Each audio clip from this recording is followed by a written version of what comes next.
దేవుని ప్రజలారా, నా ప్రియ సహోదరి సహోదరులారా, మన ప్రభువును రక్షకుడైన యేసుక్రీస్తు వారి నామమున ఈ యొక్క ఫేస్బుక్ లైవ్ కార్యక్రమంలో హిందూపురం క్రిస్టియన్ మరియు సహవాసం తరపున ఈ రీతిగా దేవుని వాక్యాన్ని అందించడానికి మరి దేవునితో సహవాసం చేయడానికి కృపచూపిన విధానాన్ని బట్టి దేవుని నామాన్ని నేను ఎంతగానో స్తుతిస్తూ కీర్తిస్తూ మహిమపరుస్తూ ఉన్నా.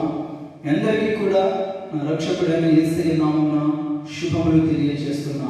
అరిషద్ధాయి మహిమ బాప్టిస్ట్ చర్చ్ గవర్నర్ మండలి బూదిలి మరి గ్రామంలో సేవ చేయించున్న నేను ఈ రోజున ఈ రీతిగా హిందూపురం క్రిస్టియన్ మరి ఫెలోషిప్ క్లబ్ ద్వారా యొక్క ఫేస్బుక్ లైవ్లో మరి వాక్యాన్ని అందించడానికి దేవుడు కృప చూపినందుకు నా మనసారా దేవుని నామాన్ని స్తుతిస్తున్నా. ఈ అంత్య దినాలలో, కడవరి దినాలలో, ప్రమాదకరమైన దినాలలో, అపాయకరమైన దినాలలో మనం జీవిస్తూ ఉన్నాం. ఇలాంటి తరుణములలో దేవుడు మనకు అనుగ్రహించినటువంటి ఈ ధన్యత ఎంతో గొప్పది, ఎంతో శ్రేష్టమైనది. ఇలాంటి ధన్యకరమైన సమయాన్ని బట్టి దేవుని నామాన్ని స్తుతిస్తూ ప్రార్థన చేసుకున్నట్టు ద్వారా ఈ కార్యక్రమాన్ని ప్రారంభం చేసుకుందాం. దేవుని మాటలు, కొన్ని పాటలు ఉండగా మరి పాటల ద్వారా దేవుని కీర్తిస్తూ వాక్యం ద్వారా దేవుని నామాన్ని మహిమపరుచున్నట్లుగా ప్రాముఖ్యంగా ఈ యొక్క కార్యక్రమాన్ని బట్టి దేవునికి మహిమ, ఘనత, ప్రభావములు కలుగులాగున దేవుడు ఆశీర్వదించి కార్యక్రమాన్ని జరిగించి నడిపించినట్లు ప్రార్థన చేసుకుందాం. మరి ప్రార్థన ద్వారా కార్యక్రమాన్ని ప్రారంభించుకుందాం.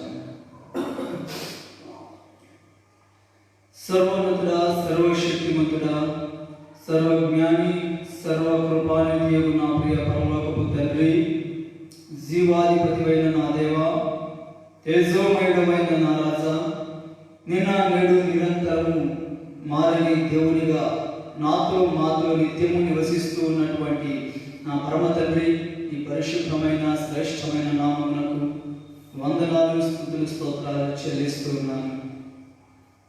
తండ్రి, మీరు నమ్మదగిన దేవుడవని, మిమ్మల్ని నమ్మిన వారిని విడిచిపెట్టిన మహనీయుడవని, మా జీవితములలో మీరు చేసిన గొప్ప కార్యాలన్నిటిని బట్టి కూడా నా మనసారా మిమ్మల్ని స్తుతిస్తున్నాను, ఆరాధిస్తున్నాను, మహిమపరుస్తున్నాను.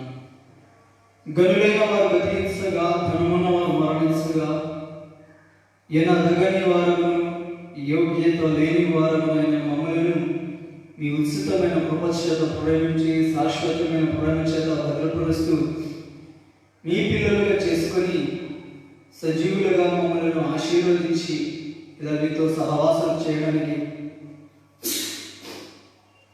కృప చూపించిన మా దేవా, మీకే వందనాలు, స్తోత్రాలు చెల్లిస్తూ ఉన్నాం.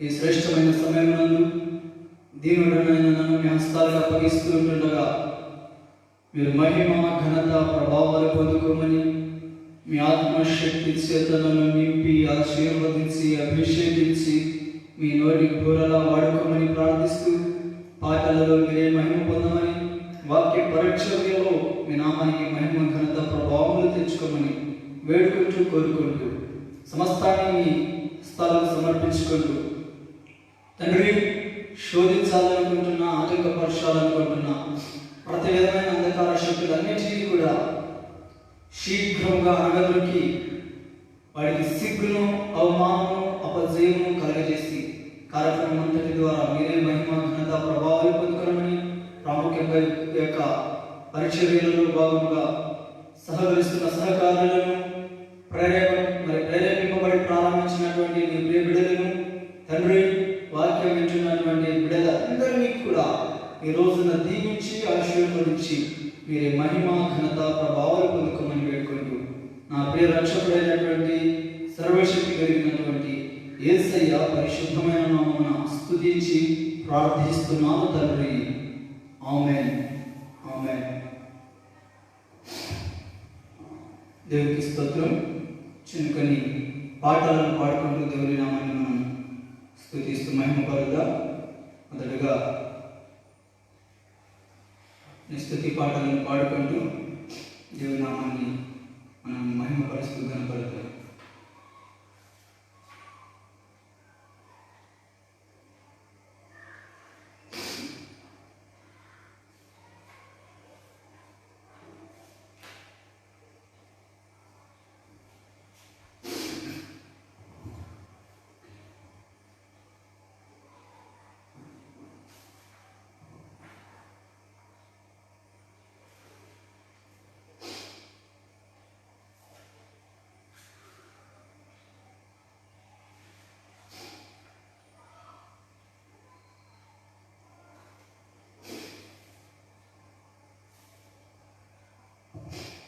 దేవుని యొక్క మాటలు, ఆయన ప్రేమ, ఆయన కార్యాలు మరి ఎలా ఉంటాయి అనేది అనేక రూపాలుగా మనం తెలుసుకుంటూ ఉంటాం.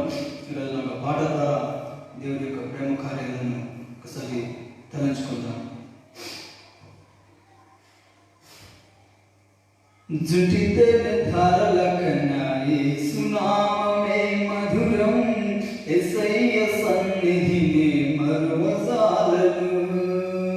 జుటితే ధారల కన్నా యేసు నామమే మధురం, యేసయ్య సన్నిధినే మరువజాలను. జీవితకాలమంతా ఆనందించగా యేసయ్యనే ఆరాధించగా. జీవితకాలమంతా ఆనందించగా యేసయ్యనే ఆరాధించగా. జుటితే ధారల కన్నా యేసు నామమే మధురం, యేసయ్య సన్నిధినే మరువజాలను. జుటితే ధారల కన్నా యేసు నామమే మధురం, యేసయ్య సన్నిధినే మరువజాలను. యేసయ్య నామమే బహు పూజనీయము, నాపై దృష్టి నిలిపి సంతుష్టిగా నన్ను ఉంచి.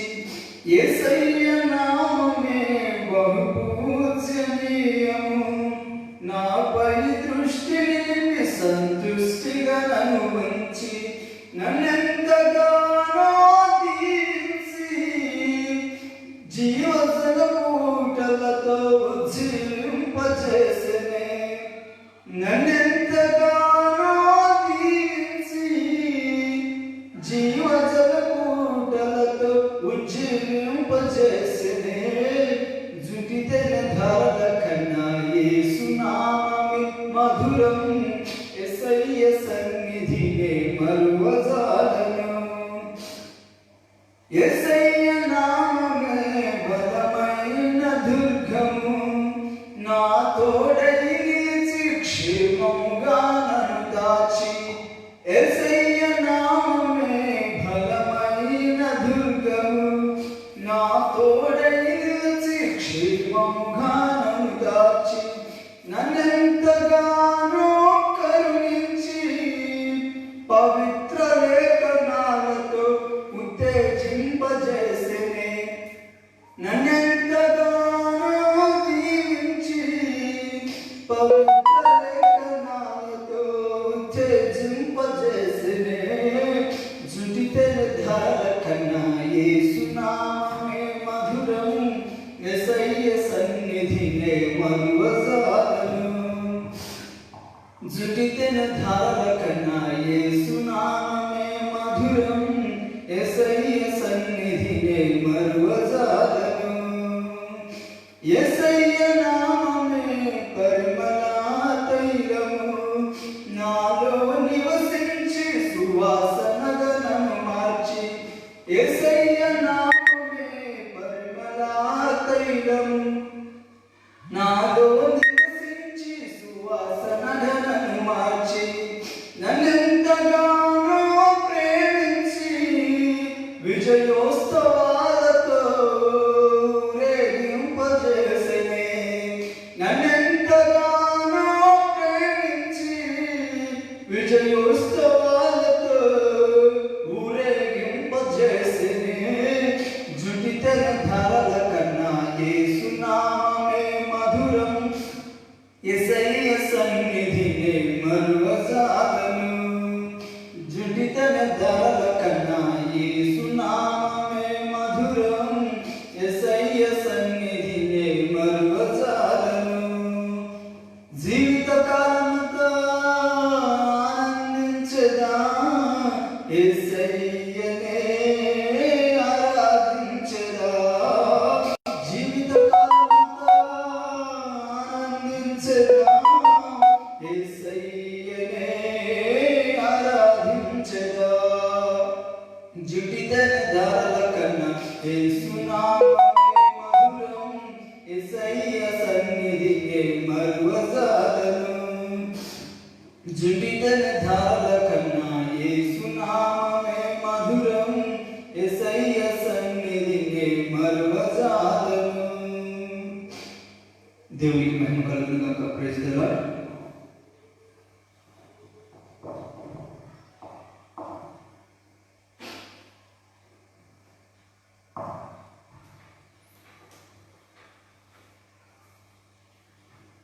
మరొక పాటను పాడడం ద్వారా దేవుని నామాన్ని స్తుతిస్తూ మహిమపడతాం.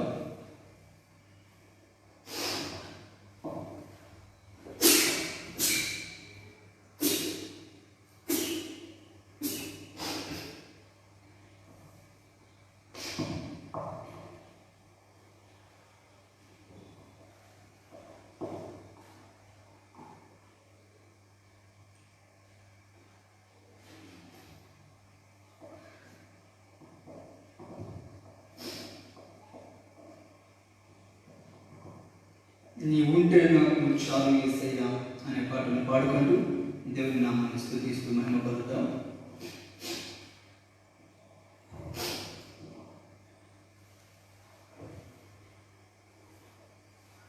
నీ ఉంటే నాకు చాలు యేసయ్యా,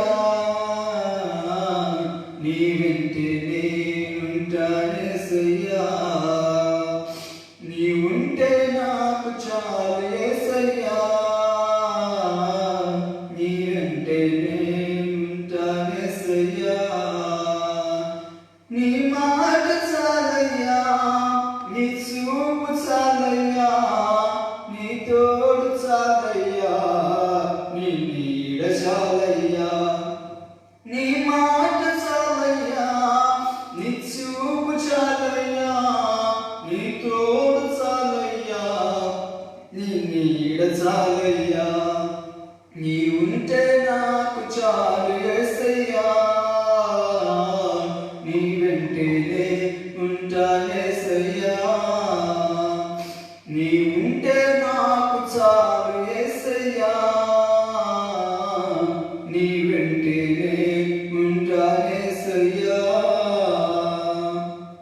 ఎన్ని బాధలు ఉన్నను, ఇబ్బందులైనను, ఎంత కష్టము వచ్చినా నిష్ఠూరమైనను,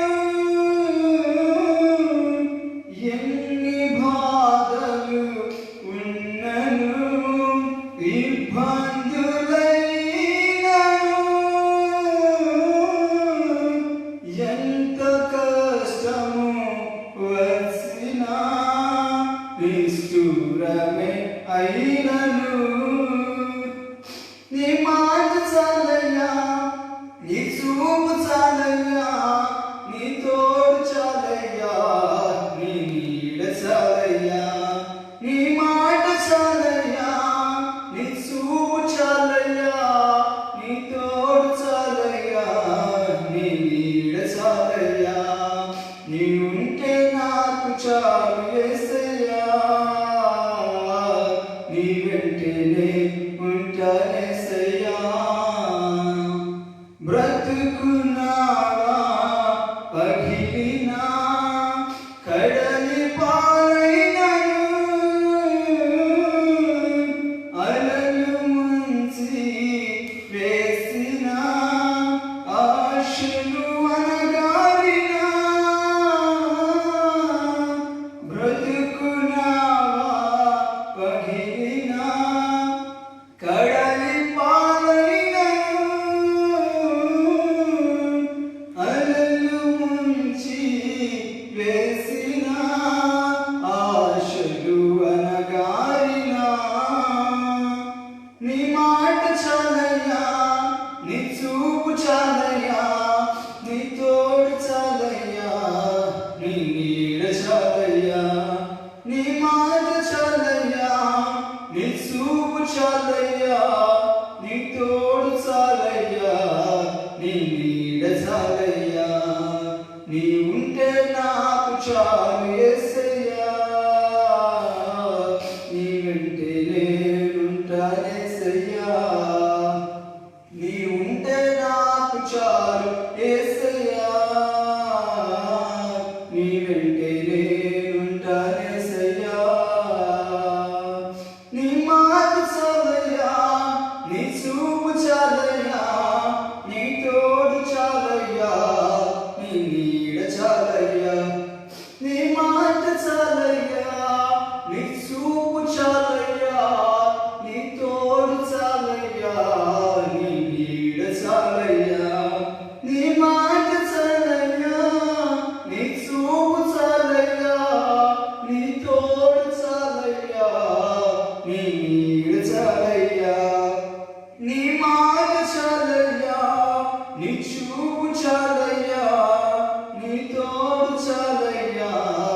నీడ సాలయ్యా, నీ ఉంటే నాకు చాలు యేసయ్యా, నీ వెంటనే ఉంటానేసయ్యా, నీ ఉంటే నాకు చాలు యేసయ్యా, నీ వెంటనే ఉంటానేసయ్యా. దేవునికి మహిమ కలుగుగాక. Praise the Lord. మరి యొక్క చిన్న పాటను పాడుకుని దేవుని వాక్యంలోనికి వెళ్దాం. ఈ లోకంలో ఉన్న ప్రేమ కొన్ని విలువలు కలిగిన ప్రేమ, కొన్ని కొలతలు కలిగిన ప్రేమ, కొన్ని హద్దులు కలిగిన ప్రేమ, ఇలా రకరకాల ప్రేమలు ఉన్నాయి. అయితే నా రక్షకుడు లోక పాప నిమిత్తమై ఈ లోకానికి దిగి వచ్చినటువంటి మహనీయుడైన మన యేసయ్య ప్రేమ ఎలాంటిది, ఆయన ప్రేమ యొక్క ప్రత్యేకత ఏమిటి అనేటువంటి కొన్ని మాటలను యొక్క పాట ద్వారా తెలుసుకుందాం.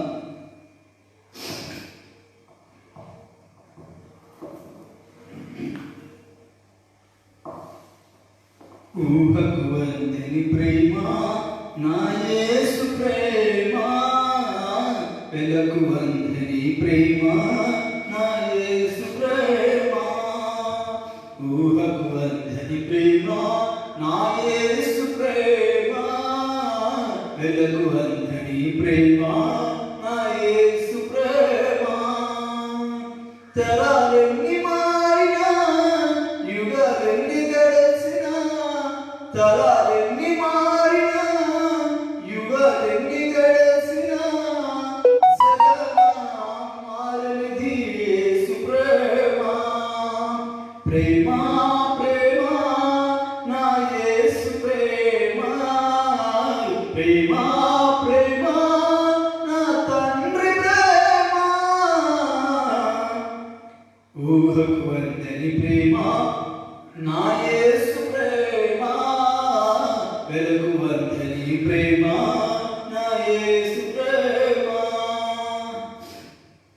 మనిషిని మనిషిని ప్రేమించుటకు స్వార్థం మూల కారణం, దేవా నీవు ప్రేమించుటకు నీ కృపే కారణం. మనిషిని మనిషిని ప్రేమించుటకు స్వార్థం మూల కారణం, దేవా నీవు ప్రేమించుటకు నీ కృపే కారణం. మనుషులు మారినా, మమతలు మారినా, బంధాలు వీగినా, యేసు ప్రేమ మారదు. మనుషులు మారినా, మమతలు మారినా, బంధాలు వీగినా, యేసు ప్రేమ మారదు. ప్రేమ ప్రేమ నా యేసు ప్రేమ, ప్రేమ ప్రేమ నా తండ్రి ప్రేమ, ప్రేమ ప్రేమ నా యేసు ప్రేమ, ప్రేమ ప్రేమ నా తండ్రి ప్రేమ.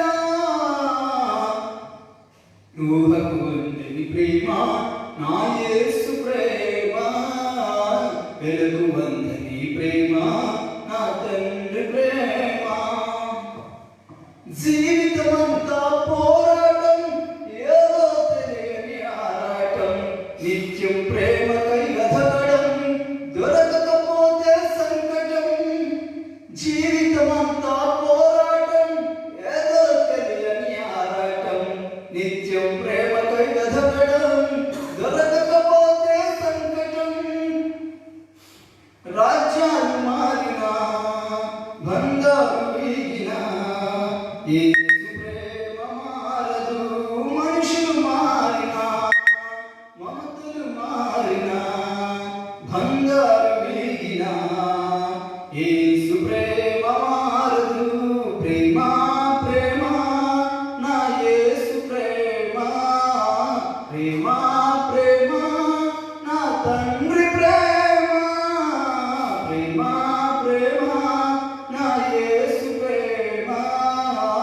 ప్రేమ ప్రేమ నా తండ్రి ప్రేమ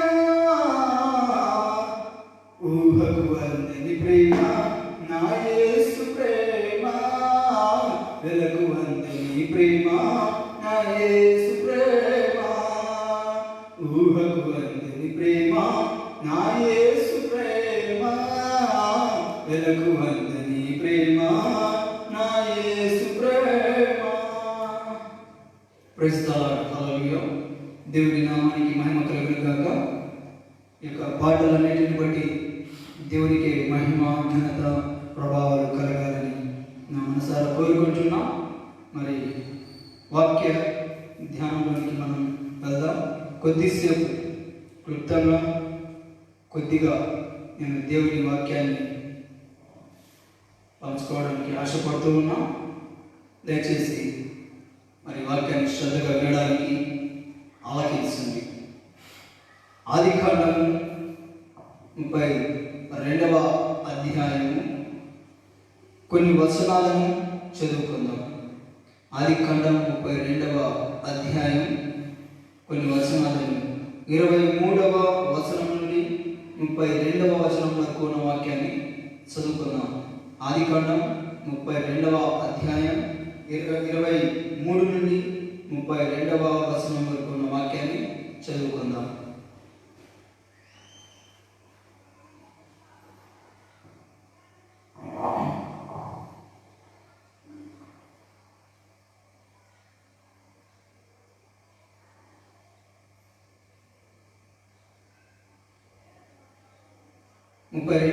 ఇరవై రెండు నుండి 32 వరకు ఉన్న వాక్యాన్ని చదువుకుందాం. 32వ అధ్యాయము ఆదికాండం 22వ వచనం నుండి. ఆ రాత్రి అతడు లేచి తన 2 భార్యలను, తన 2 దాసీలను, తన 11 మంది పిల్లలను తీసుకొని యబ్బోకు రేవు దాటిపోయాను. యాకోబు వారిని తీసుకొని ఆ ఏరు దాటించి తనకు కలిగిన దంతని పంపించి వేసాను. యాకోబు ఒక్కడు మిగిలిపోయాను. ఒకడు నరుడు తెల్లవారు వరకు అతనితో వెనుకలాడుచుండెను. తాను అతనిని గెలువకొనుట చూచి తొడగూటి మీద అతనిని కొట్టెను. అప్పుడు అతడు ఆయనతో వెనుకలాడటం వలన యాకోబు తొడ గూటవలసింది. ఆయన తెల్లవారుస్తున్నది గనుక నన్ను పోనిమ్మని అతడు, నీవు నన్ను ఆశీర్వదించితేనే గాని నేను నిన్ను పోనీయనను. అందుకు నీ పేరేమైనా ఆయన అడుగగా యాకోబు అని చెప్పాను. అప్పుడు ఆయన, నీవు దేవునితోనూ మనుష్యులతోనూ పోరాడి గెలిచితివి కనుక ఇక మీదట నీ పేరు ఇశ్రాయేలే గాని యాకోబు అనపడదని చెప్పాను. అప్పుడు యాకోబు, నీ పేరు దయచేసి తెలుపుమనెను. అందుకు ఆయన, నీవు ఎందు నిమిత్తము నా పేరు అడిగితివని చెప్పి అక్కడ అతనిని ఆశీర్వదించెను. యాకోబు, నేను ముఖాముఖిగా దేవుని చూచితిని, అయినను నా ప్రాణం దక్కినదని ఆ స్థలమునకు పెనుయేలు అను పేరు పెట్టాను. అతడు పెనుయేలు నుండి సాగిపోయినప్పుడు సూర్యోదయమాయెను. అప్పుడు అతడు తడగొట్టుచు నడిచెను. అందుచేత ఆయన యాకోబు తొడగూటి మీద తుంటి నరము కొట్టినందున నేటి వరకు ఇశ్రాయేలీయులు తొడగూటి మీదనున్న తుంటి నరము తినరు. దేవుడు తన పరిశుద్ధ వాక్యమును దీవించునుగాక. అందరూ కూడా తలలో వచ్చినట్లయితే చదవబడిన వాక్య భాగముల విధంగా దేవుడి నామాన్ని ఆరాధిద్దాం.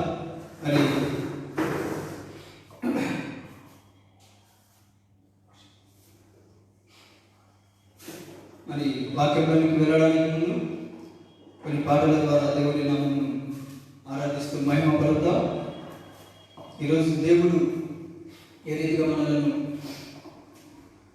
మాట్లాడాలనుకుంటున్నాడు, తన ప్రేమను పంచుకోవాలనుకుంటున్నాడు, తన దివ్యమైన సంగతులను తెలియపరచాలనుకుంటున్నాడు. ఎవరికి తెలియదు కనుక యేసయ్య ఒక మాట చెప్పేవారు, సంఘములతో ఆత్మ చెప్పు మాట చెవిగలవాడు వినుడు కాక. పరిశుద్ధ బైబిల్లో ఎంతో చక్కగా చెప్పిన మాట. ఈ మాటను మనం జ్ఞాపకం చేసుకుందాం. దేవుడు మాట్లాడే ప్రతి మాట అది శ్రేష్టమైనది, పవిత్రమైనది, విలువైనది కనుక దేవుడు మనతో మాట్లాడాలన్నా మరి మన హృదయాలను సిద్ధపరుచుకుంటూ మరి దేవుని నామాన్ని ఆరాధిస్తూ ముందుకు కొనసాగుదా. దేవుడి వాక్యాన్ని ఆశీర్వదించినట్లుగా సమయాన్ని దేవుని ఆరాధనలో మనం గడుపుదాం. దేవుడు మనల్ని దీవించినట్లుగా మన జీవితాలను ఆయన చేతుల్లో పెడదాం. ఎందుకంటే ఆయన ఒక్కడే మన జీవితంలో సరిచేయవాడు. ఆయన ఒక్కడే మన సమస్యలను పరిష్కరించగలిగిన వాడు. ఆయన ఒక్కడే మన జీవితానికి మార్గం, సత్యం, జీవం. నా ప్రియ సహోదరి సహోదరుడా, యేసయ్య ఒక్కడే నిన్న కన్నీరు తుడచగలిగిన గొప్పవాడు. యేసయ్య ఒక్కడే మన చేయి పట్టి నడిపించగలిగిన దేవుడు. యేసు క్రీస్తుల వారు ఒక్కరే నీ కోసం, నా కోసం ప్రాణాలను సహితం పనంగా పెట్టి మరణించి తిరిగి లేచిన గొప్ప దేవుడు. అలాంటి దేవుడిని మనం కలిగి ఉండడం ఎంతో ఆశీర్వాదకరం, ఎంతో ధన్యత. బైబిల్ సెలవిస్తుంది కదా, యెహోవా తమకు దేవుడు కాగల జనులు ధన్యులు అని చెప్పని. ఈ రోజున ఎందరికో లేని ధన్యత మనకు దేవుడు ఇచ్చాడు. ఇచ్చిన ధన్యతను బట్టి, ఇచ్చిన జీవితాన్ని బట్టి, ఇచ్చిన యొక్క అవకాశాన్ని బట్టి ఏమిచ్చి కూడా మనం ఆయన రుణమును తీర్చుకోగలిగిన వారుగా ఉంటున్నాం. మన రక్షణ అన్నది డబ్బుల వలన రాలేదు, ఆస్తుల వలన రాలేదు, అంతస్తుల వలన రాలేదు. కానీ కేవలం నిష్కలంకమైన, నిర్దోషమైన, ఏ పాపము ఎరుగని యేసుక్రీస్తుల వారి లోకంలో కాచిన రక్తము వలన మాత్రమే మనకు రక్షణ అన్నది కలిగినది. ఈ రక్షణ కార్యాన్ని బట్టి ఏమిచ్చి ఆయన రుణం తీర్చుకోగలం, ఏమిచ్చి ఆయన సంతోషపెట్టగలం. ఆయన ప్రాణాలను కూడా పెట్టిన యేసయ్య మన దగ్గర నుండి ఆశిస్తున్నది ఏదైనా ఉంది అంటే ఈ రోజున నీ హృదయాన్ని ఆయన ఆశిస్తున్నాడు. ఈ రోజున నీ యొక్క జీవితాన్ని యేసయ్య ఆశిస్తున్నాడు. నేను నీ కోసం ప్రాణం పెట్టాను, నువ్వు ఎవరి కోసం జీవితాన్ని వ్యర్థం చేసుకుంటున్నావు అన్న బాధ ఈరోజు యేసయ్యలో ఎంతగానో ఉంటున్నది. ఆ బాధను తీర్చివేయాలి. యేసయ్యలో ఉన్న బాధను మనం తీసివేయగలగాలి అంటే ఒకే ఒక్క కార్యం మనం చేయాలి. అదేమిటంటే మన జీవితాన్ని ఆయన చేతుల్లో పెట్టి మనం చేసిన తప్పులను ఆయన దగ్గర ఒప్పుకోవాలి, క్షమించమనుకోవాలి. ఈరోజు నువ్వు చేసిన తప్పులను చూసి, నువ్వు చేసిన తప్పులను లెక్క పెడుతూ, నిన్ను అసహించుకుంటూ, నిన్ను దూరం పెడుతూ, నిన్ను కాదని వెళ్ళిపోయేవారు అనేకులు ఉండి ఉండవచ్చు. అయితే నువ్వు ఎంత ఘోర పాపివైనా, ఎంత ఘోర తప్పులు చేసినా నిన్ను క్షమించడానికి, నిన్ను ఆశీర్వదించడానికి నా యేసయ్య తన చేతులు చాచి దినమెల్లా ఆహ్వానిస్తున్నాడు. ఈరోజు నా ఆరాధనలో ఒక్కసారి ఆయనను జ్ఞాపకం చేసుకుంటావా? ఆయన చేసిన కార్యాలను జ్ఞాపకం చేసుకుంటావా? ఆయన మన కోసం చేసిన కార్యాలు ఎంత గొప్పవో ఒకసారి జ్ఞాపకం చేసుకోగలవా? ఒకసారి ఆలోచన చేయి. దేవుని ఆరాధిద్దాం, దేవుని స్తుతిద్దాం. Praise God. దేవానికి స్తోత్రములు రాజా, రక్షకానికి స్తోత్రములు నాయన. మా కోసం ప్రాణం పెట్టిన మహనీయుడైన నా దేవా, మేము స్తుతిస్తున్నాము, ఆరాధిస్తున్నాము, కీర్తిస్తున్నాము తండ్రి. స్తోత్రములు. మీరు నిరంతరము ఏకరీతిగా ఉండే దేవుడు దేవా, మీకు స్తోత్రములు. అయ్యా, మా జీవితంలో అడుగులు వేయలేక తండ్రి మరి నీరసించిపోయి, గమ్యము తెలియక, దిక్కు తోచగా యోగ స్థితిలో ఉన్నప్పుడు మీరు మాతో ఉండవలసిందిగా కోర్చు ప్రార్థిస్తున్నాం. ఎందుకంటే నిత్యము మీరు మాతో ఉంటేనే మా జీవితాలకు విజయం, మీరు మాతో ఉంటేనే మాకు సంతోషం, మీరు మాతో ఉంటేనే మా జీవితంలో అర్థం. తండ్రి, మీరు మాతో ఉండండి, నా చెంత ఉండండి, నా యుద్ధనే మీరు ఉండండి దేవా. నా చెయ్యి పట్టుకొని నడిపించండి అంటున్నారు. ఇదిగో నేను నీకు తోడై ఉంటాను, నీతి అన్న దక్షిణ హస్తంతో నిన్ను పట్టుకొని నడిపిస్తాను అని మీరు అంటున్న మాటలను బట్టి మేము మిమ్మల్ని స్తుతిస్తున్నాం దేవా. మీరు కాల్చిన రక్తమును బట్టి మిమ్మల్ని స్తుతిస్తున్నాము నా రాజా. హల్లెలూయా. Praise the Lord. దేవానికి స్తోత్రం. మాతో ఉండండి దేవా. కష్టాల్లో మీరు మాతో ఉండండి అయ్యా, నష్టాల్లో మీరు మాతో ఉండండి అయ్యా. తండ్రి, మేము అనుభవిస్తున్న శ్రమలో మీరు మాతో ఉండండి అయ్యా. మా ఆనందంలో, మా సంతోషంలో మీరు మా చెంత ఉండాలని ప్రేమతో ఆహ్వానిస్తున్నాము తండ్రి. స్తోత్రములు. హల్లెలూయా. Praise the Lord. నా చెంత నుండుము ఓ యేసయ్యా, నిన్ను విడిచి బ్రతుకలేనయ్యా. నా చెంత నుండుము. ఓ యేసయ్యా, నీ నిన్ను విడిచి బ్రతుకలేనయ్యా. హల్లెలూయా, హల్లెలూయా, హల్లెలూయా, హల్లెలూయా, హల్లెలూయా, హల్లెలూయా, హల్లెలూయా, హల్లెలూయా. నా చింత నుండుము. ఓ యేసయ్యా, నీ నిన్ను విడిచి బ్రతుకలేనయ్యా. చీకటి సమయంలో వెలుగులు నన్ను నడుపు, మరణ సమయంలో జీవంతో నింపు. చీకటి సమయంలో వెలుగులు నన్ను నడుపు, మరణ సమయంలో జీవంతో నింపు. నా చెంత నుండుము. ఓ యేసయ్యా, నీ నిన్ను విడిచి బ్రతుకలేనయ్యా. నా చెంత నుండుము. ఓ యేసయ్యా, నీ నిన్ను విడిచి బ్రతుకలేనయ్యా. కన్నీటి సమయంలో తల్లిలో ఓదార్చు, కష్టముల సమయంలో తండ్రిల కాపాడు. కన్నీటి సమయంలో తల్లిలో ఓదార్చు, కష్టముల సమయంలో తండ్రుల కాపాడు. నా చెంత నుండుము. ఓ యేసయ్యా, నీ నిన్ను విడిచి బ్రతుకలేనయ్యా. నా చెంత నుండుము. ఓ యేసయ్యా, నీ నిన్ను విడిచి బ్రతుకలేనయ్యా.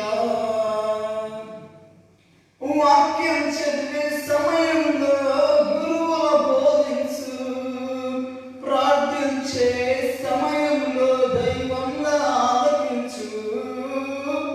వాక్యం చదివే సమయంలో గురువుల బోధించు, నే ప్రార్థించే సమయంలో దైవంగా ఆలకించు. నా చెంత నుండుము.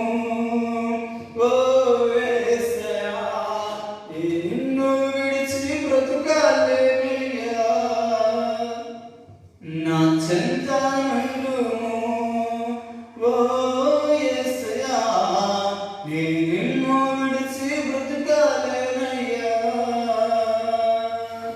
హల్లెలూయా, హల్లెలూయా, హల్లెలూయా, హల్లెలూయా, హల్లెలూయా, హల్లెలూయా, హల్లెలూయా, హల్లెలూయా, హల్లెలూయా, హల్లెలూయా, హల్లెలూయా, హల్లెలూయా. ఆరాధన, ఆరాధన, ఆరాధన,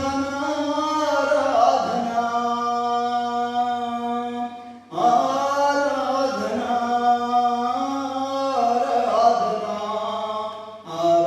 ఆరాధన, ఆరాధన. యేసయ్యా, మీరు మాతో ఉన్నాడయ్యా. మా చెయ్యి పట్టుకొని మా చెంత ఉండి తండ్రి మీరు మమ్మల్ని ఆదరించండి. ఇంతవరకు కూడా ఆదరించిన దేవా మీకు స్తోత్రాలు చెల్లిస్తున్నాం.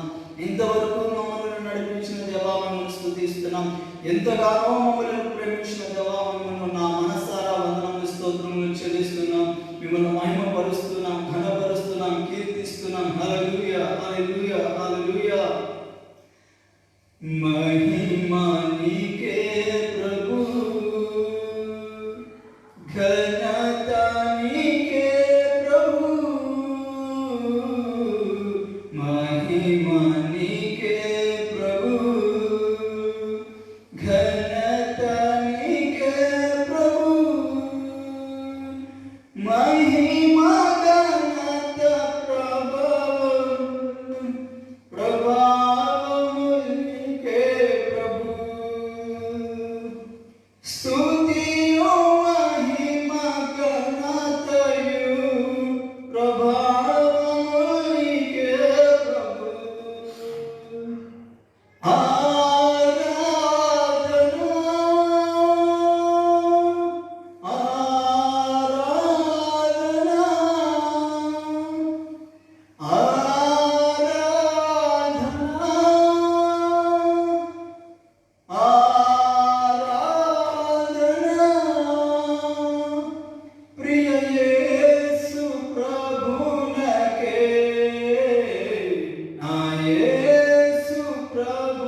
ఎవరూ సమీపించడాని ఆ పరిశుద్ధ పట్టణంలో ఆశీనులైన దేవా, నా మనసారా మిమ్మల్ని స్తుతిస్తున్నా, కీర్తిస్తున్నా, ఘనపరుస్తున్నా.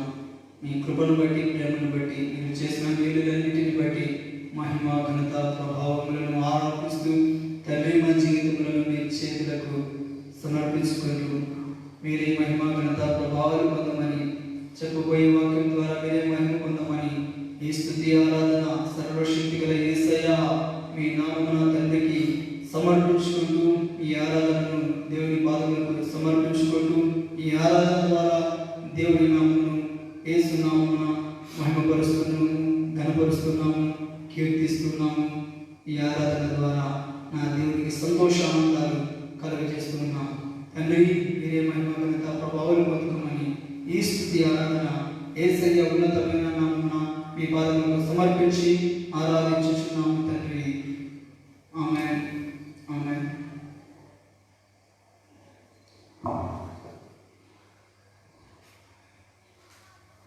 దేవునికి స్తోత్రములు కలుగుగాక. ఆ సమయంలో కొద్దిసేపు దేవుని వాక్యాన్ని ధ్యానం చేసుకుందాం. చదవబడిన లేఖన భాగాన్ని ఒకసారి చూద్దాం. ఆదికాండం 32వ అధ్యాయము 22వ వచనం నుండి 32వ వచనం వరకు ఉన్న వాక్య భాగాన్ని చదివాను.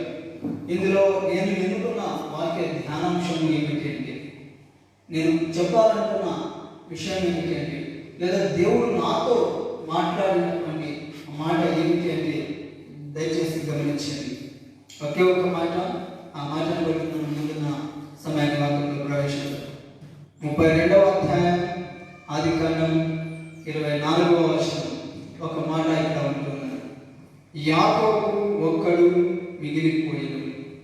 Praise the lord. ఈ యాకోబు ఒక్కడు మిగిలిపోయాడు. ఈ యొక్క మాటకు ఏదైనా టైటిల్ పెట్టాలి అనుకుంటే కనుక నా మటుకు ఒక మాట చెప్తాను, ఒంటరి పోరాటం. ఈ పోరాటం అని ఎందుకు అన్నానంటే ముందున్న వాక్యాలను స్పష్టంగా తెలియపరుస్తాను. యాకోబు ఒక్కడు మిగిలిపోయాడు. ప్రార్థన చేస్తున్నాం. పరిశుద్ధమైన దేవా, కృపగలిగిన రాజా, ఈ వాక్య సందేశాన్ని దీవించమని, చదవబడిన లేఖనాలను వర్ధిలింపచేయమని, వినగలిగిన చెవిని, గ్రహించే మనసును మా జీవితాలకు అనుగ్రహించమని, వింటున్న బిడ్డలందరితో కూడా మీరే మాట్లాడి మహిమ పొందమని వేడుకుంటూ వాక్య పరిశీలన మీ హస్తాలను అప్పగిస్తూ నా నోటిని మీరు తాకమని, మీరు మహిమ పొందమని వేస్తున్నాము ప్రార్థిస్తున్నాను తండ్రి. ఆమేన్, ఆమేన్. యాకోబు ఇది మరి ఆదికాండం 32వ అధ్యాయం అంతా కూడా చూసినట్లయితే యాకోబు ఎలాంటి పరిస్థితిలో ఉన్నాడో మనకు తెలుసు. పై వచనాలన్నీ కూడా అతని యొక్క భయం వెంటాడుతూ ఉంది, అతని యొక్క ప్రమాదం వెంటాడుతూ ఉంది, అతనిని చంపడానికి మరి రకంగా చెప్పాలంటే యాకోబుకు ఉన్నటువంటి ఆలోచన అంతా ఏంటి అంటే, నాకు మరి ప్రాణభండం ఉంది, ప్రాణాపాయం ఉంది, మరి ప్రమాదం సంభవిస్తూ ఉంది. ఏంటి ఆ ప్రమాదము, ఎందుకు ఆ ప్రమాదము అని ఆలోచన చేస్తే తన అన్న అయినటువంటి ఏషావు యాకోబుని కలవడానికి వెళ్తూ ఉన్నాడు. అతను వెళ్తున్నటువంటి సమాచారాన్ని ఈ యాకోబు తెలుసుకున్నాడు. ఇప్పుడు యాకోబులో ఒక భయం చుట్టుకుంది. అతనిలో భయం రావడానికి కారణం ఏంటంటే అతను చేసిన మోసాలు. మనందరికీ తెలుసు, యాకోబు ఏషావు పేరు చెప్పి తల్లి దగ్గర నుండి ఆశీర్వాదాలను మరి సొంతం చేసుకున్నాడు. అంత మాత్రమే కాకుండా మరి తిండి ఆశ పుట్టించి సాక్షాత్ మరి ఏషావు దగ్గర నుండి తన వారసత్వాన్ని లాక్కున్నాడు. మరి ఇలా అనేక రకాలైనటువంటి మరి మోసపూరితమైన జీవితం జీవిస్తున్నటువంటి యాకోబుకు వార్త తెలియవచ్చింది. తన అన్న మార్గంలో సైన్యంతో వస్తున్నాడంటే ఇప్పుడు ఇతనితో ఉన్న సైన్యంతో ఉన్నటువంటి యాకోబు భయపడుతున్నాడు, దిగులు పడుతున్నాడు.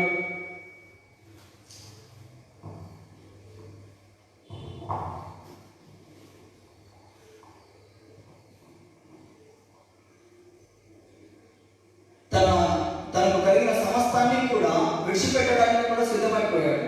మా అన్న అయినటువంటి ఏషావు ఎక్కడ నా మీద మరి అఘాయిత్యం చేస్తాడు, ఏ రకంగా నన్ను హతమారుస్తాడు అని చెప్పని ఏషావు గురించి యాకోబు ఎంతగానో భయపడుతున్నాడు, భయపడసాగాడు. దయచేసి ఒక మాట చదువుతాను, గమనించండి. ఏషావు 8వ వచనం నేను చదువుతున్నాను. ఏషావు ఒక గుంపు మీదకి వచ్చి దాన్ని హతం చేసినట్లా మిగిలిన గుంపు తప్పించుకుని పోననుకుని తనతో ఉన్న జనులను, మందులను, పశువులను, వంటలను 2 గుంపులుగా విభాగించి యాకోబు నా తండ్రి అయిన అబ్రహాము దేవా, నా తండ్రి అయిన ఇస్సాకు దేవా, నీ దేశమునకు నీ బంధువుల యొద్దకు తిరిగి వెళ్ళుము, నీకు మేలు చేస్తుందని నాతో చెప్పిన యెహోవా, నీవు నీ సేవకునికి చేసిన సమస్త ఉపకారములకును సమస్త సత్యములకును అపాత్రుడను ఎట్లనగా నా చేతి కళ్ళలో మాత్రమే ఈ యోర్దానును దాటితిని, ఇప్పుడు నేను 2 గుంపులైతిని.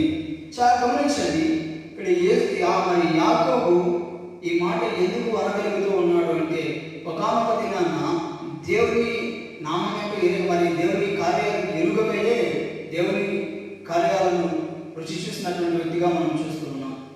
ఎందుకు ఈ మాట అంటున్నానంటే, మరి ముందున్న వాక్యం మరి ఆలోచన చేస్తే దానికన్నా ముందు ఒక గొప్ప కార్యాన్ని ఇక్కడ నేను చెప్తూ ఉన్నాను. ఏమిటి అంటే, ఇక్కడ అంటున్నాడు, నా చేతిలో ఉన్న కళ్ళతో ఒక గొప్ప కార్యం చేసి అది నీ వలన జరిగింది. ఒకప్పుడు నేను ఒకటిగా ఉన్నా, ఇప్పుడు 2గా అయిపోయాను. నాతో ఉన్నదాన్ని నువ్వు ఆశీర్వదిస్తే వేరొకటి శపించబడుతుంది లేదా నాశనం అయిపోతుంది. వేరే దాన్ని మీరు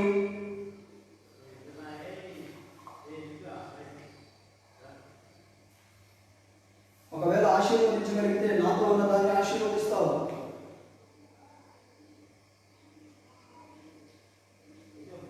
దానికి ఆశీర్వాదం రావాలి అంటే నీవు నాతో ఉండాలి, లేదా నీ చూపు నా మీద ఉండాలి.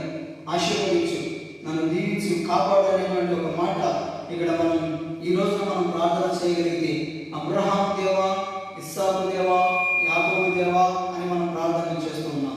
ఇక్కడ యాకోబు అంటున్నాడు, అబ్రహాం దేవా, ఇస్సాకు దేవా, నా ప్రార్థన ఆలకించు, నన్ను నీవు కాపాడు అనే మాట అక్కడ అంటున్నాడు. అక్కడ ఎంత చక్కటి ప్రార్థన యాకోబు చేస్తున్నాడంటే, దానికన్నా మరి కొన్ని వచనాలు ఇక్కడ యాకోబు ఎంతగా తన అన్నను గురించి భయపడుతున్నాడో మనం చక్కగా చూడగలుగుతున్నాం ఆ అధ్యాయం అంతా కూడా. సో ఇప్పుడు మనకు అదంతా కూడా ధ్యానించడానికి సమయం లేదు కాబట్టి నేను ఒక విషయాన్ని మాత్రం క్లుప్తంగా చెప్పి ముగించాలనుకుంటున్నా. ఈ ఏషావు యాకోబు ఎదురు వస్తున్న మాట విని భయపడిన యాకోబు 2 గుంపులుగా విభాగించబడి అంటున్నాడు తన పనివారితో, ఒక గుంపు ఒక మందరం మీరు తీసుకొని ముందుగా వెళ్ళండి, వెళ్ళిన మీరు ఒకవేళ నా అన్న అయిన ఏషావు కనుక ఎదురుపడితే, ఎవరు మీరు, ఎక్కడి నుండి వస్తున్నారంటే చెప్పండి, ఇవి నీ తమ్ముడైన యాకోబువి, మీకు కానుకగా ఇవ్వమన్నాడు అని చెప్పండి. మీరు చూడా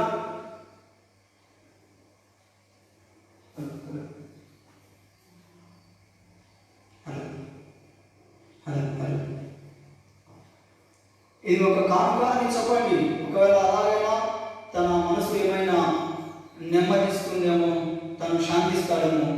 ఒకవేళ మిమ్మల్ని కాదని వస్తే ఇంకొక మాటను పంపిస్తా. ఇలా ముందుగానే ఏషావును శాంతింపజేయడానికి, ఏషావుకు ఉన్న కోపాన్ని అణచివేయడానికి యాకోబు ఇక్కడ నుండి కొన్ని ప్రయత్నాలు చేస్తూ ఉన్నాడు. అయితే మరి ఆ ప్రయత్నాలు చేస్తున్న తరుణంలో మార్గ మధ్యలో వెళ్తూ ఉన్నారు. తన భార్యలు, తన 12 మంది పిల్లలు వెళ్తూ ఉన్నటువంటి ఆ మార్గంలో ఇక్కడ బాగా చక్కగా ఒక మాట చదవగలుగుతున్నాం.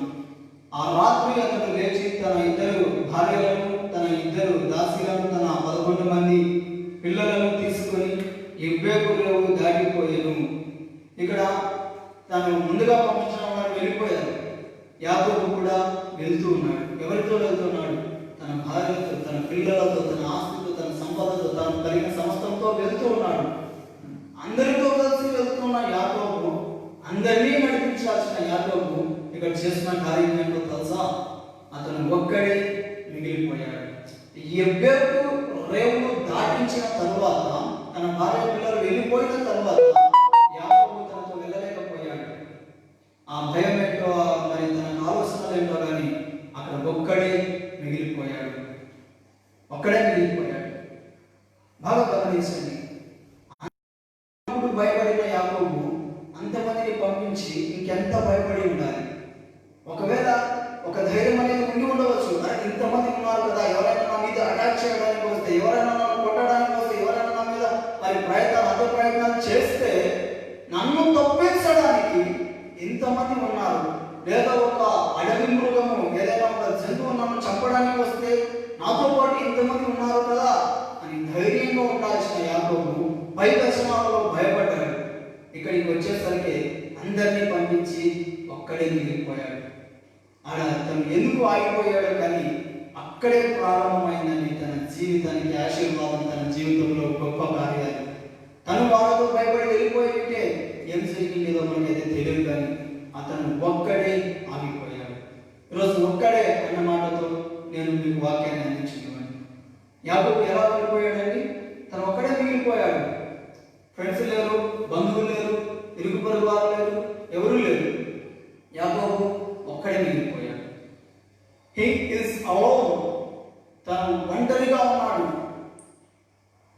ఒక క్షణం ఆలోచించండి.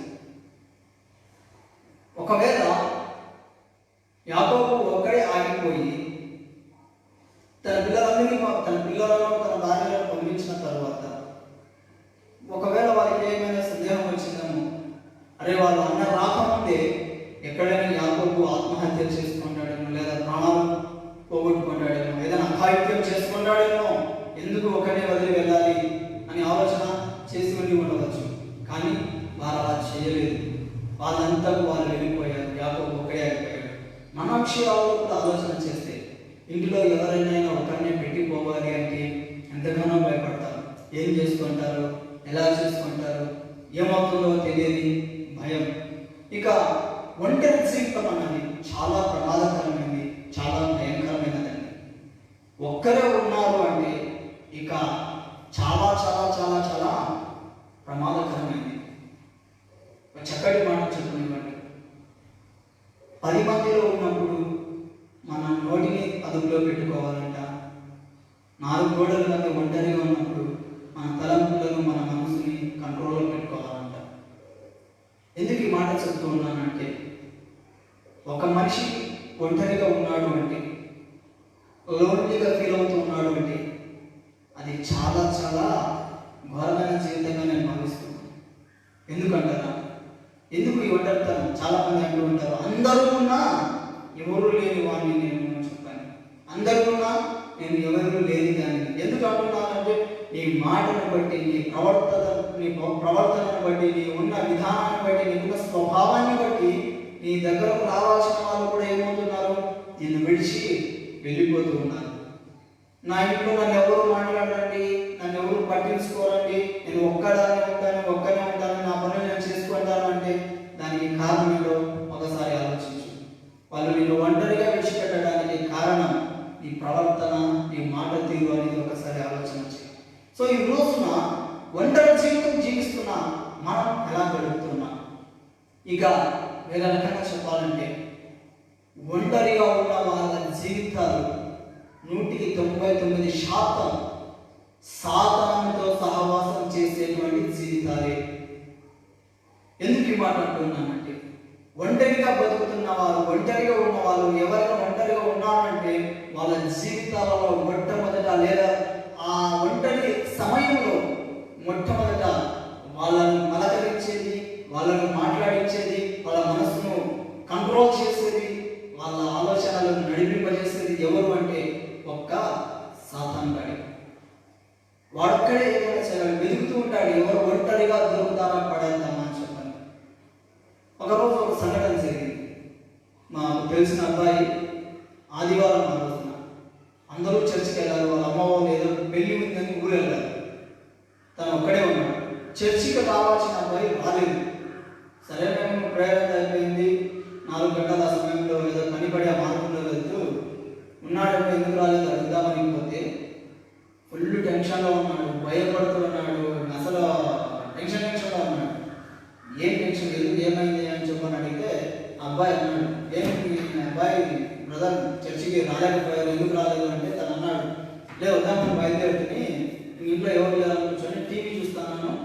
టీవీ పని చేయలేదు. సరే ఏం చూస్తున్నావా అంటే ఇంకా చెప్పకూడదు. ఆరాధించాల్సిన సమయంలో, ఆరాధనకి వెళ్ళాల్సిన సమయంలో, ఎవరూ లేని సమయంలో, ఒంటరిగా ఉన్న సమయంలో అతను చేస్తున్న పని అంటే తెలుసా? టీవీలో అన్నికి మాలిన బూతు బొమ్మలన్నీ, బూతు వీడియోలన్నీ వేసుకొని చూస్తూ ఉన్నాడు. ఎప్పుడైతే టీవీ ఆన్ చేసి ప్లే చేస్తున్నాడో ఒక్కసారిగా మీటర్ బాక్స్ పేలిపోయిందండి. అక్కడి నుండి పెద్ద పెద్ద మంటలు వచ్చి మీటర్ బాక్స్ జంక్షన్ ఏదైతే ఉందో మొత్తం అంతా కాలిపోయింది. ఆడ ఏది షార్ట్ సర్క్యూట్ జరగలేదు, ఎవరు కొట్టలేదు, ఏది జరగలేదు. తనేమో చూసుకున్నాడు, ఉన్నటువంటి టీవీ ఆగిపోయింది. ఏమేమి చూస్తే మీటర్ బాక్స్ లో పొగలు వస్తున్నాయి. ఏం చేయాలంటే అర్థం కాదు అబ్బాయికి. ఏదైనా చేద్దామంటే కరెంటుతో ఆటలు. ఇంకా కంగారు పడుతున్నాడు. ఇంట్లో వచ్చి అడిగితే ఏం చెప్పాలో తెలియదు. పోనీ అది ఎలా జరిగిందంటే ఇప్పుడు దానికి కారణాలు ఎన్ని చెప్పాల్సి వస్తుందో భయపడుతున్నాడు. నేను వెళ్ళిన తర్వాత ఏంటి అబ్బాయి ఎందుకు రాలేదంటే ఏదేమో చెప్పాడు. ఆఖరిగా తన అన్నమాట ఏమో తెలుసా? నేను ఈరోజు చర్చకి రాకుండా సాతానుకి బందీ అయినందుకు దేవుడు ఒక గుణపాఠాన్ని చెప్పాడు. ఏంటో గుణపాఠం? ఇంకొకసారి ఎప్పుడు కూడా తప్పుడు పనులు చేయకూడదు. ఆ రోజు మీటర్ బాక్స్ అంతా మంచి సర్వీస్ అంతా రెడీ చేయించేటప్పటికే దాదాపుగా కొన్ని వేల రూపాయలు ఖర్చు అయ్యాయి ఆ కుటుంబానికి.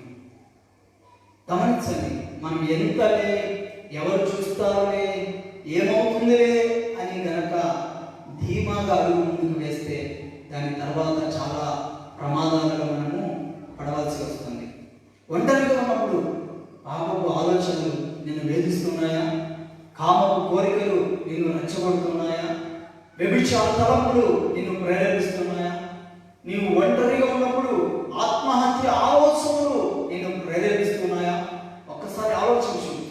వాటికి గల కారణం ఏంటి? ఒంటరిగా ఒక మనిషి ఉన్నాడు అంటే ఒకటి ముఖ్య కారణం, తన ప్రభావాన్ని బట్టి, తన ప్రవర్తనను బట్టి ప్రజలు అతన్ని గౌరవించారు. ఇంకొక ఒంటరితనం. నీవు మంచిగా జీవించినప్పుడు, నీవు మంచిగా నడుచుకున్నప్పుడు, నీవు మంచిగా ఉన్నప్పుడు కొంతమంది నేను అసహించకుండా దూరం వెళ్ళిపోతారు. యథార్థవాది లోక విరోధి మరి కొన్ని మాటలు మనం వింటూ ఉంటాం. నువ్వు యథార్థంగా ఉన్నావా? నిన్ను ప్రజలు కాదని వెళ్తున్నారా? భయపడాల్సిన అవసరం లేదు. అలాంటి వారికి దేవుడు గొప్ప విజయాన్ని ఇస్తాడు. మోసపు మాటలు చెప్తూ, మోసపు మాటలను వింటూ, లేదా మోసపు కార్యాలను చేస్తూ జీవిస్తూ ఆ నలుగురిలో నువ్వు గడుపుతూ ఉన్నట్లయితే అది ఎన్నటికి కూడా క్షేమము కాదు. ఇక్కడ యాకోబు ఒంటరిగా మిగిలిపోయాడు. తను ఏం చేశాడు? ఒంటరిగా ఉన్న యాకోబు ఏం చేశాడు? మరి ఒంటరిగా ఉన్న నువ్వు ఏం చేస్తున్నావు? వారం రోజులు ఇంట్లో తల్లిదండ్రులు ఎవరూ లేరని నీ స్నేహితులను ఇంటికి పిలిపించుకొని తాగుడు జూదాలతో ఎంజాయ్ చేస్తున్నావా?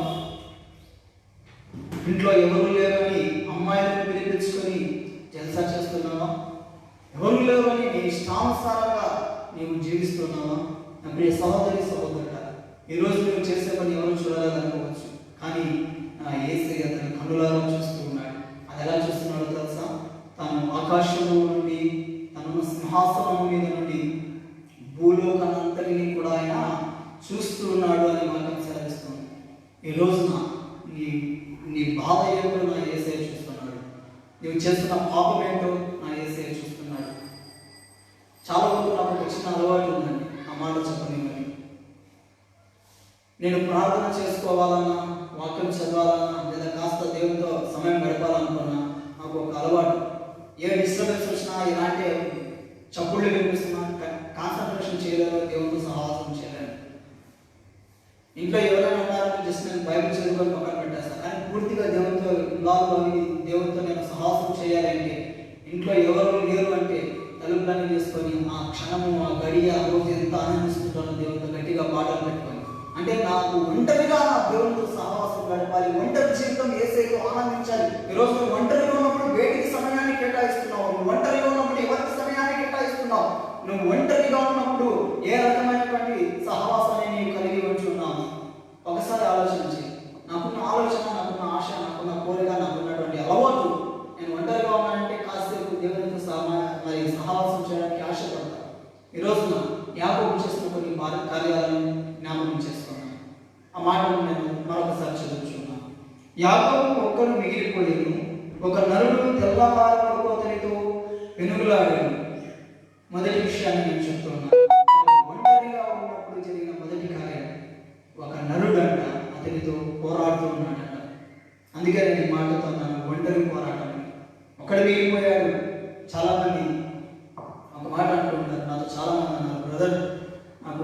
లోన్లీ ఫీలింగ్స్ ఎక్కువ వస్తున్నాయి, జీవితం మీద విరక్తి వస్తుంది, చనిపోవాలనుకుంటున్నాను, మా ఇల్లు వదిలి వెళ్ళిపోవాలనుకుంటున్నాను, ఏదైనా ట్రైన్ మీద పడాలనుకుంటున్నాను. ఎందుకమ్మా ఇవన్నీ అనిపిస్తున్నాయి, ఎందుకయ్యా ఇవన్నీ అనిపిస్తున్నాయి అంటే ఈ ఒంటరి జీవితము నేను జీవించలేకపోతున్నాను. ఆ ఒంటరితనం వేరండి, అప్పుడున్న ఒంటరితనం వేరు. ఏంటి అంటే తన ప్రవర్తనను బట్టి, జీవితాన్ని బట్టి అనేకలతో నేను కాదంతరం పెట్టాను. అదే మనం ప్రేమతో బట్టి ఎందుకు మన దగ్గర అందరూ ఉంటారు. ఇంకొక ఒంటరితనం ఏంటో తెలుసా? బాగా ఒక మాట చెప్పండి. ఒంటరితనాలు రెండు ఉన్నాయి. ఒక ఒంటరితనం ఏంటి అంటే అయిన వాళ్ళందరూ ఉండి కూడా వాళ్ళతో మాట్లాడడానికి వీలేని జీవితం ఒక ఒంటరితనం అయితే, మరొక జీవితం అయిన వాళ్ళంతా దూరమైపోయారు, మరలా తిరిగి రారు, వాళ్ళని కలవలేను, నేను ఒక్కనే లేని జీవితం, అది ఒక ఒంటరి జీవితం. సో మొదటి ఒంటరి జీవితానికి కారణం నువ్వైతే రెండవ ఒంటరి జీవితానికి మరి దేవుడి కారణం అనుకోవాలి. ఎందుకంటే మన కుటుంబంలో నాకు ఒక తెలిసిన కుటుంబం చాలా బాధాకరమైన విషయం. నేను బైబిల్ కాలేజీలో చదువుతున్నప్పుడు 2014వ సంవత్సరం బైబిల్ కాలేజీలో చదువుతున్నప్పుడు ఒక ఫోన్ వచ్చింది. ఏంటి విషయం అంటే మనకు బాగా కావాల్సిన వాళ్ళు, తెలిసిన వాళ్ళు ఒక యాక్సిడెంట్లో 4 వెళ్ళారు, 3 చనిపోయారు, 1 మిగిలిపోయారు. సో ఇప్పుడు ఈ 1 మిగిలిపోయిన వారు ఎలా తెలుసా? నిజమైన ఉంటారు వాళ్ళు. ఇక ఎంతమంది ఉన్నా వాళ్ళకి ఆ లోటు తీర్చారు తల్లిదండ్రులు ఉన్న వాళ్ళు. ఆ ఒంటరితనం చాలా భయంకరమైనది. ఇక ఎలా జీవిస్తూ ఉండాలో ఒకసారి ఆలోచించండి. ఆ ఒంటరిగా ఉండాలనుకున్న వాళ్ళ మనోభావాలు, ఆలోచనలు, తరపులు ఎలా ఉంటాయో ఒకసారి ఆలోచించండి. ఒకవేళ మీకు కూడా ఆ అనుభవాలు ఉండి ఉండొచ్చు, ఒంటరి జీవితం గడిపే అనుభవాలు. ఇక్కడ యాకోబు ఒంటరిగా ఉన్నప్పుడు ఒక నరునితో పోరాడుతూ ఉన్నాడు. పోరాటం ఆయన ఇప్పుడు తన అన్న దగ్గర నుండి తప్పించుకోవాలి అని ప్రయత్నించిన ప్రయత్నం ఒక నరునితో పోరాడుతూ ఉన్నాడు. ఆ నరుడు ఎవరు అంటే ఒకసారి కింద వాక్యాలను చదువుకుందాం. ఒక నరుడు తెల్లవారు అతనితో పెనుగులాడెను, తాను అతను గెలువుకుండుట చూచి తొడగూటి మీద అతనిని కొట్టెను. అప్పుడు అతడు ఆయనతో పెనుగులాడుట వలన యాకోబు తొడ కూడవలసి వచ్చాను. ఆయన తెల్లవారుచున్నది కనుక నన్ను పోనిమ్మని అతనిని అడుగగా, నీవు నన్ను ఆశీర్వదించితేనే కానీ నేను నిన్ను పోనీయనని. ఇక్కడ గమనించండి, తను ఇప్పుడు ఒంటరిగా ఉండిపోయాడు, ఒంటరి జీవితం జీవిస్తున్నాడు, ఒంటరి క్షణాలు, అది రాత్రి. ఇంకెంత భయంగా ఉంటుందో ఒకసారి ఆలోచించండి. ఆయన భయపడాల్సిన వ్యక్తి పోరాడుతున్నాడు. నువ్వెవరన్నాయా నాకు తెలుసు, నన్ను ఆశీర్వదించు. ఆ పట్టుకున్న నరుడు అనుకున్నాడు, నీవు నన్ను విడిచిపెడితే నేను వెళ్తాను, తెల్లవార్చున్నది నన్ను బదులు అనుకున్నాడు. అయినా పర్వాలే, నువ్వు నన్ను ఆశీర్వదిస్తే నేను నిన్ను పోనిస్తా. ఇంకా కాలేదు, అతను ఎంత వదిలినా ఆయన వదలలేదు, నేను ఎంత ప్రయత్నించినా వెళ్ళిపోలేదు. ఆ పెనుగులాడుతూ ఎవరైతే నరుడుగా ఉంటున్నాడో ఆ వ్యక్తిని కొంతమంది అంటారు తండ్రైన దేవుడు అని, కొందరు అంటారు, కొంతమంది పండితులు మరి యేసుక్రీస్తుల వారే ఆయన అంటారు, మరి కొందరు మరి దూతలు అని అంటారు. అయితే వాస్తవానికి చాలా మంది మరి సైంటిఫిక్గా లేదా చాలా మంది చెప్పిన విషయం ఏంటంటే అక్కడ యేసుక్రీస్తుల వారే అనే మాట కూడా కొంతమంది పండితులు చెప్పడం జరిగింది. ఆ యేసుతో ఈ వ్యక్తి యాకోబు అనే వ్యక్తి పోరాడుతున్నాడు. ఏంటి ఆ పోరాటం? ఎందుకు ఆ పోరాటం? ఆస్తుల కోసమా, అంతస్తుల కోసమా, పదవుల కోసమా? ఆయనకు అన్నీ ఉన్నాయండి. విస్తారంగా ఆస్తి ఉంది, విస్తారంగా సమస్తము ఉన్నాయి, అన్నీ ఉన్న వ్యక్తి పోరాడుతున్నాడు. ఎందుకు పోరాడుతున్నాడు? మాట క్లియర్గా ఉంది, నీవు నన్ను ఆశీర్వదిస్తే తప్ప నేను నిన్ను పోనివ్వను. ఆశీర్వాదం కోసం పోరాడుతున్నాడు. ఏంటి ఆ ఆశీర్వాదం? బైబిల్ స్పష్టంగా చెప్తుంది, యెహోవా ఆశీర్వాదము ఐశ్వర్యము ఇచ్చును అని చెప్పని. ఈరోజు నువ్వు ఆశీర్వాదం కోసం ఆశిస్తున్నావా? ఆశీర్వాదం కోసం పాకులాడుతున్నావా? అవి ఎలాగో రావండి. దేవునితో పోరాడాలి. దేవానికి నన్ను ఆశీర్వదించు, నీవు నన్ను దీవించు, నీ దీవెనలు నా మీద దయచేయి. వెంటనే దేవుడు అంటున్న మాట ఏంటో తెలుసా? ఈ మనుషులతోనూ దేవునితోనూ పోరాడితివి కనుక. ఎంత చక్కని మాట కనిపించింది. ఎవరితో పోరాడాలంట? దేవుడితో పోరాడాడు. ఆ పోరాటం ఎంత మరి బలంగా ఉంటుందో ఒకసారి ఆలోచించండి. అందుకని ప్రియ తండ్రి గారు, ఆత్మీయ తండ్రి గారు ఏ సంగతి ఒక మాట పాటలో పెట్టారు. పోరాటం ఇది ఆత్మీయ పోరాటం, చివరి శ్వాస వరకు ఈ పోరాటము ఆగదు. సాగిపోవచ్చున్నాను, ఆగిపోక నేను సిలువను మోసుకొని అని చెప్పాను. ఈ రోజున ఆత్మీయ పోరాటాన్ని మనం పోరాడుతున్నామండి. పౌలు భక్తుడు అంటాడు, మనం పోరాడడం శరీరాలతో కాదు కానీ ప్రస్తుత అంధకార సంబంధుల లోకనాథులతోనూ మరి మండలంలోని అధికారులతో మనము పోరాడుతున్నాము, దుష్ట శక్తులతో మనం పోరాడుతున్నాము, సాతాను శక్తులతో మనం పోరాడుతున్నాము అనేటువంటి మాట పౌలు భక్తుడు అంటున్నాడు. ఇక్కడ పోరాటం వ్యక్తి యాకోబు ఆశీర్వాదం కోసం ప్రార్థన మరి పోరాడుతూ ఉన్నాడు. యేసు మరి యెషయా గ్రంథంలో చూసినట్లయితే 60వ అధ్యాయం 22వ వచనంలో ఒక మాట ఉంటున్నది, మీలో ఒంటరి అయిన వాడు 1000 మంది అగును. ఈ మాట ఒక మాటలో చెప్పుకునేవాడు. ఈ ఒంటరి పోరాటం ఎక్కడికి తీసుకెళ్ళేది? ఈరోజు ఒక్కడిగా ఉన్న వ్యక్తి ఇంత ఆశీర్వాదం ఎలా పొందుకోగలిగాడు అని నేను ముగింపులో చెప్తాను. ఒంటరిగా ఉన్నప్పుడు జరిగే ప్రభావాలు కొన్ని విషయాలను కొన్ని వ్యక్తులను నేను మీ ముందు నుంచి త్వరగా ముగించడానికి ప్రయత్నిస్తాను. మొదటిగా ఒంటరిగా ఉన్నప్పుడు సాతానుడు ఎలా మనల్ని అటాక్ చేస్తాడు మనందరికీ తెలుసు. మొట్టమొదట మన అవ్వల తాతలైనటువంటి ఆదాము అవ్వలను దేవుడు గొప్ప ఆశీర్వాదాన్ని ఇచ్చి ఆశీర్వదించి గడపండి అని చెప్తే వాళ్ళు ఒంటరిగా ఉన్న సమయంలో ఒంటరిగా ఉన్న సమయంలో ఎవరు వారిని ప్రేరేపించారు? సాతానుడు. ఎలా ప్రేరేపించాడు? ఇది నిజమా, నువ్వు ఈ పండు తిను, నీకేమీ కాదు. వెంటనే అవ్వ ఏం చేసింది? ఆ ఒంటరితనంలో ఆ మాయలో పడిపోయింది. ఒకవేళ ఆదాము పక్కన ఉంటే పడించిన వాడు కాదేమో, అడ్డుకుని ఉండేవాడేమో, లేదా దానికి వ్యతిరేకించి ఉండేవాడేమో. మొదట అవ్వ ఒంటరిగా ఉంది, పాపంలో పడిపోయింది. వెంటనే ఆదామును కూడా పాపంలో పడేసింది. రెండవ వ్యక్తిని మరి రిఫరెన్స్ అయితే నేను చెప్పదలుచుకోలేదు, క్లుప్తంగా చెప్తాను. రెండవ వ్యక్తి దావీదు గారు మనకు తెలుసు. మరి సమూయేలు 2వ గ్రంథం 2వ అధ్యాయంలో చూసినట్లయితే 11వ అధ్యాయం చూసినట్లయితే 2వ సమూయేలు గ్రంథం 11వ అధ్యాయంలో ఒక మాటను చూస్తాం. వసంతకాలం సమీపించినప్పుడు రాజులు యుద్ధములకు బయలుదేరవలసిన సమయం వచ్చింది. అయితే దావీదు అక్కడ నిలిచాను. దావీదు ఏం చేశాడు? నిలిచిపోయాడు. ఆ రాత్రి ఉన్నాడు. మరి సాయంకాలం మిద్ది మీద అటు ఇటు వాకింగ్ చేస్తూ మరి కాలక్షేపాన్ని గడుపుతున్న ఆ ఒంటరిగా ఉన్న దావీదు చూడరాని దృశ్యాన్ని చూశాడు. లేనిపోని కోరికలు, లేనిపోని దురేకాలు, లేనిపోని పాపపు ఆలోచనలు దావీదును ప్రేరేపించాయి. ఇక నేను ఆ విషయాలన్నీ చెప్పదలుచుకోలేదు, కేవలం సంఘటన మాత్రమే తెలియపరుస్తున్నా. దాని తర్వాత ఏం జరిగిందో మనందరికీ తెలుసు. ఇక మూడవ వ్యక్తిని నేను చెప్పాలని ఆశపడుతున్నాను. మరి యోసేపు గురించి మనందరికీ తెలుసు. యోసేపు మీద పొతీఫర్ భార్య కన్ను వేసింది. అతను సుందరవంతుడు, చక్కటి అందగాడని తెలిసి అతనితో పాపం చేయడానికి ప్రేరేపింపబడి అతనిని కూడా ప్రేరేపిస్తుంది. అయ్యా, నాతో పాపం చేయి, నా కోరికలను తీర్చు, నా అవసరాలు నాతో ఉండు, నన్ను అనుభవించు అని చెప్పని పదే అంటున్నా కూడా ఈ యోసేపు ఆమెను మరి క్షణిక మాత్రంలో వాటిని తిరస్కరించేశాడు.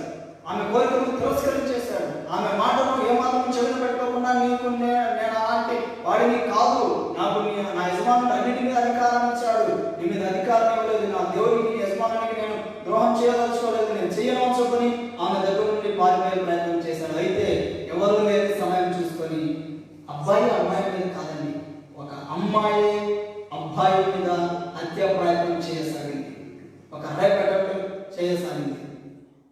సో ఇది ఎంత కఠినమైన విషయం ఒకసారి మనం ఆలోచించాలి.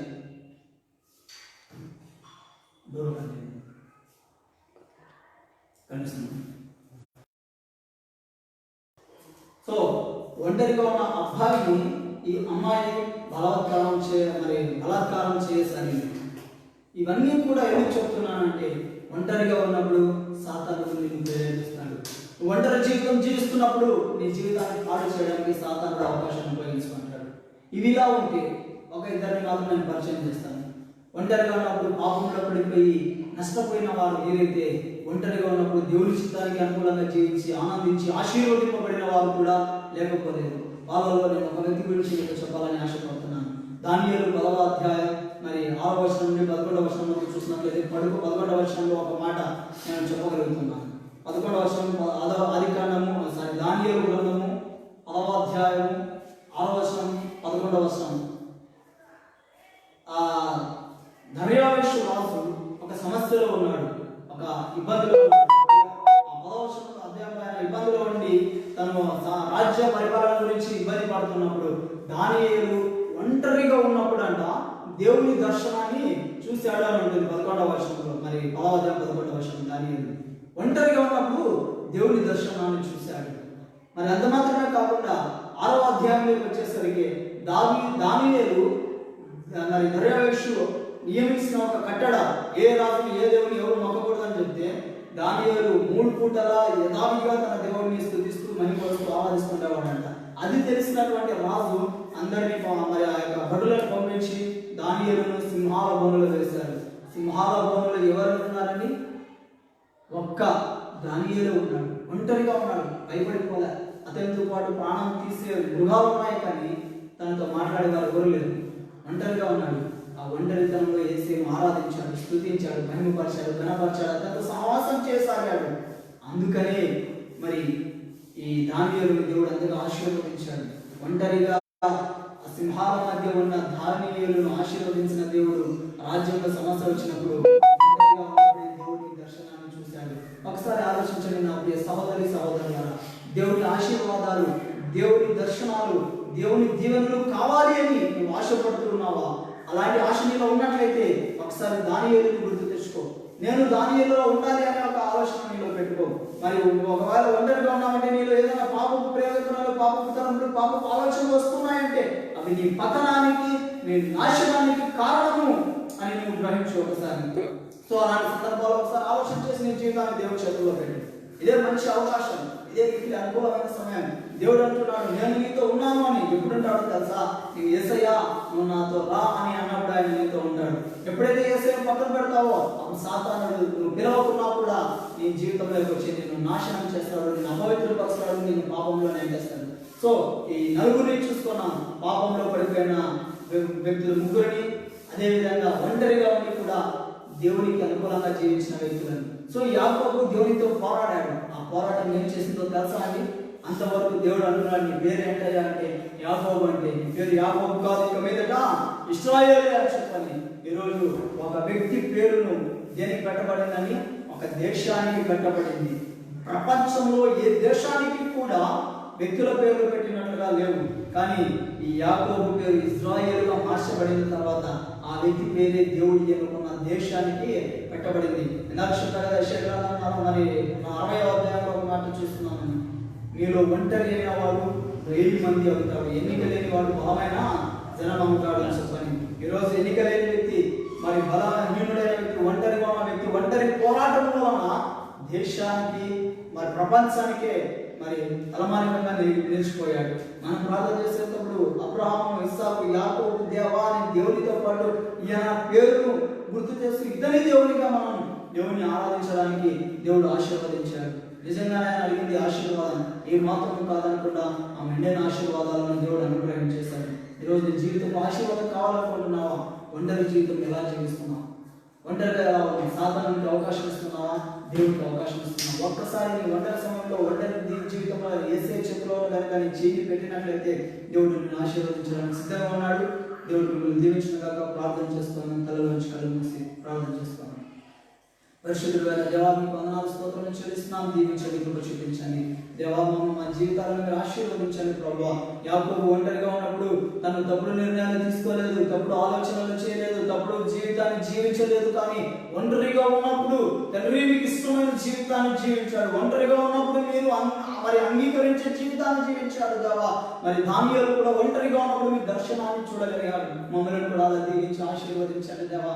పాపంలో పడిపోకుండా మీరు మమ్మల్ని కాపాడండి తండ్రి. స్తోత్రులు దేవా, సహాయం చేయండి. స్తోత్రాలు యేసయ్యా.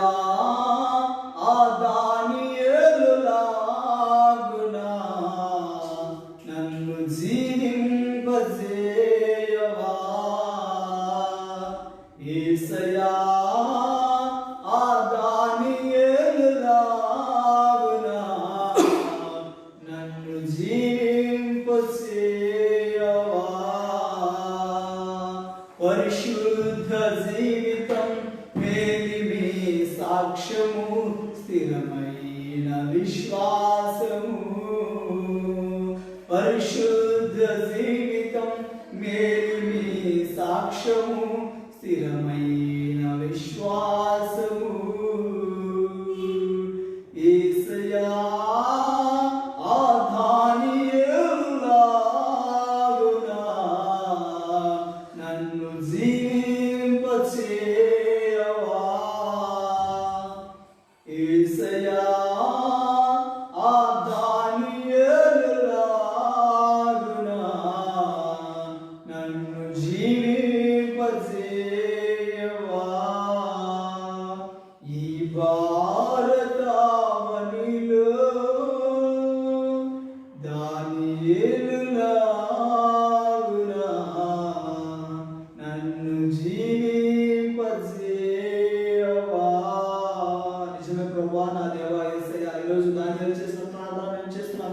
సందర్భంలో అతను ఏమి ప్రార్థించాడో మాకు తెలియదు, కానీ తండ్రి రాజు ఆజ్ఞాపించినప్పటికీ ఒంటరిగా ఉండి ఏమి తను ప్రార్థన చేశాడో మాకు తెలియదు. అయ్యా మీరు ఒక మాట యేసయ్య భూమి మీద ఉన్నప్పుడు అంటున్నారు కదా, మత్తయి సువార్త 6వ అధ్యాయంలో ప్రభువు ఒక మాట అంటున్నారు. అది ఏంటంటే నీవు ప్రార్థన చేయనప్పుడు ఒంటరిగా ఏకాంతంగా నీ తలుపు వేసుకొని గదిలోకి వెళ్ళి ప్రార్థన చేయి అంటున్నారు.